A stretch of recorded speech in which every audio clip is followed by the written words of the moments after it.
máš voľného fleka na SDK. O to mi zavolaj. Ocítiš som? Som nejednutý. Ja som aj robil v kancelárii. Tak v prvom rade na zdravie, ale mám pre vás dve správy.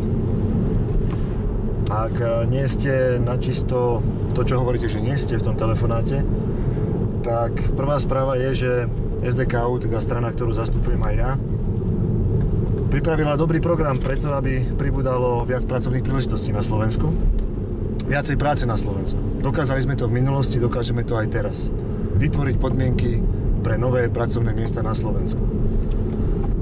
Druhá správa je taká, že ak patríte ale medzi príživníkov, nebojím sa povedať to slovo, a tých, čo zneužívajú sociálny systém, tak práve to asi nebude najlepšia správa, ktorú budete počuť, že SDKU pripravilo program aj v tejto oblasti, aby sme spravili koniec zneužívaniu sociálnych dávok a zneužívaniu a vycucávaniu sociálneho systému a peňazí všetkých nás ostatných.